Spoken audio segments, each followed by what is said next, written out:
Every Canadian vehicle used in World War II tells a quiet story of industry, teamwork, and steady pressure on the battlefield. This video breaks down the tanks, trucks, aircraft, and support machines Canada fielded during the war, from frontline fighters to humble workhorses that kept armies moving. We begin with Canadian battle tanks. Ram tank, cruiser tank, Ram Monkai, and Monk II, a Canadian-built medium tank. It was based on the American M3 but redesigned for British needs.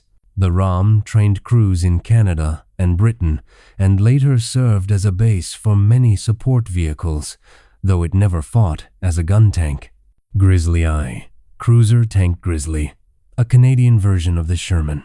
It was built with local changes, including different tracks and fittings. The Grizzly arrived late and saw limited combat use, but it showed Canada could build modern tanks at scale. Valentine tank, infantry tank Valentine, a British design built in Canada. It was small, reliable, and easy to maintain.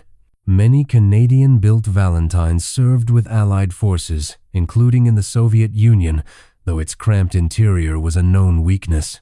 Sherman tank, medium tank M4, the main Allied medium tank. Canadian units used several Sherman variants in Italy and Northwest Europe. It was dependable and easy to supply, but its high profile made it easier to spot and hit.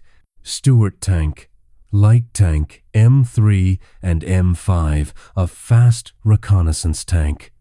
Canadian forces used it early in the war for scouting and screening.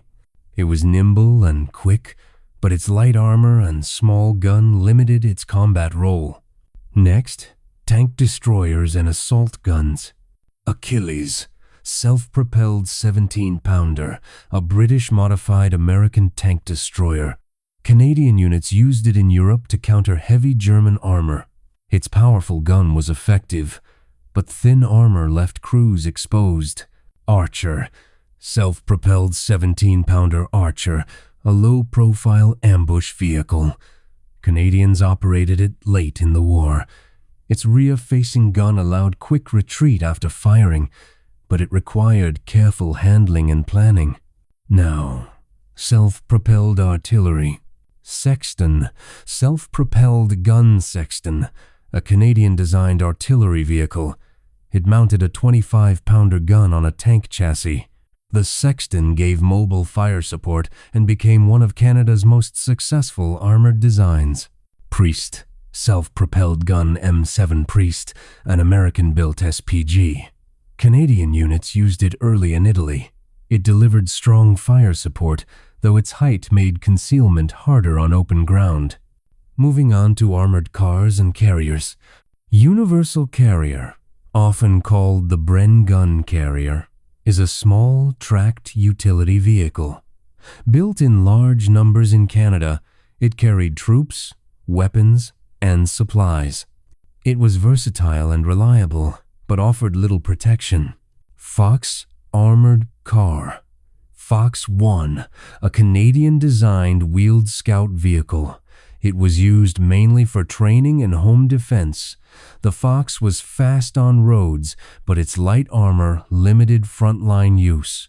Otter Light Reconnaissance Car, Otter LRC, another Canadian-made armored car. It served in Britain and Europe for patrol and escort work. It was simple and dependable, though not suited for heavy combat.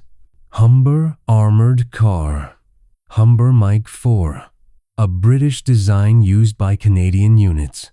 It provided good road speed and scouting ability. Its balance of armor and firepower made it useful for reconnaissance roles. Next, Halftracks and artillery movers. M3 Halftrack, personnel carrier M3, an American half-track used by Canadian forces. It carried infantry and supplies alongside tanks. It was flexible and easy to maintain, but its open top exposed crews to fire. CMP Quad, Canadian Military Pattern Quad, an artillery tractor. It towed field guns across rough ground. The quad was rugged and trusted, though slow when fully loaded. Lloyd Carrier. Lloyd Gun Carrier, a small tracked tractor. Canadian units used it to move guns and ammunition. It was compact and practical, but uncomfortable for crews on long moves. Now, trucks and logistics vehicles. CMP truck, Canadian military pattern truck, the backbone of Allied transport. Built in many sizes and roles, CMP trucks served on every front.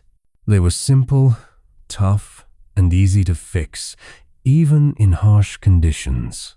Chevrolet C15 and C30, light and medium CMP trucks. These models handled daily transport tasks. They were known for reliability, though their forward control cab took getting used to. Ford F15 and F60, heavier CMP truck variants. They carried troops, fuel, and supplies over long distances.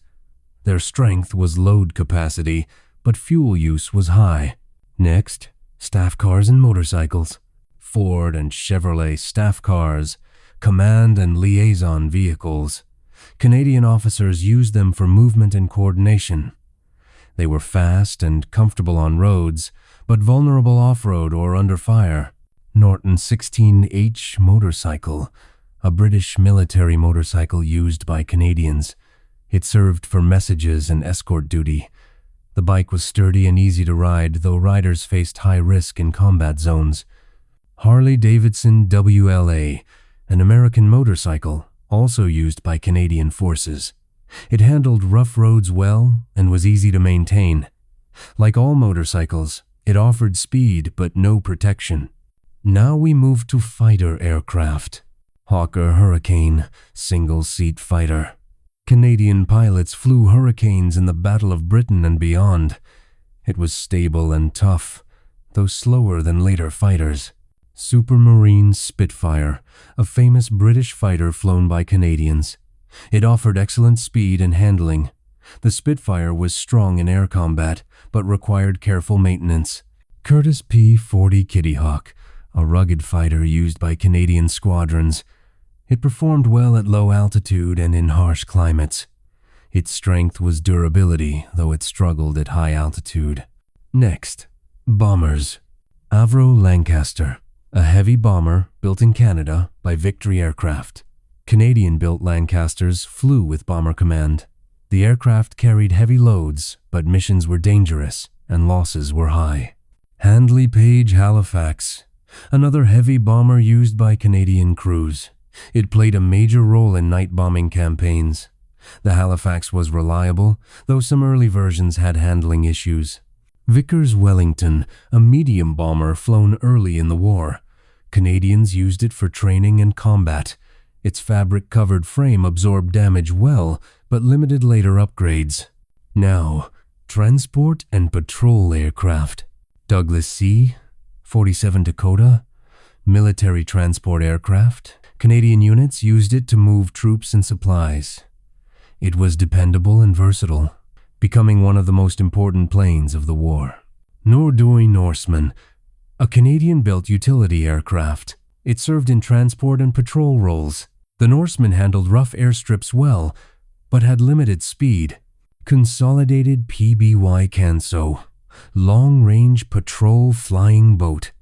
Built in Canada and flown by the RCAF, it hunted submarines. It had long endurance, though it was slow and lightly armed. Next, training aircraft. North American Harvard, an advanced trainer aircraft. It prepared thousands of Canadian and Allied pilots. Harvard was forgiving and strong, making it ideal for training new aircrew. De Havilland Tiger Moth, basic trainer aircraft.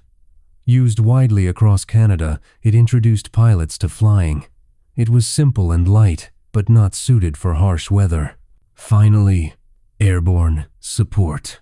Airspeed Horsa, assault glider used by Canadian airborne troops. It carried soldiers and equipment into combat zones. The Horsa was silent on approach, but landings were often rough and risky. From tanks and trucks to aircraft and gliders, Canadian vehicles in World War II showed a focus on reliability, teamwork, and mass production.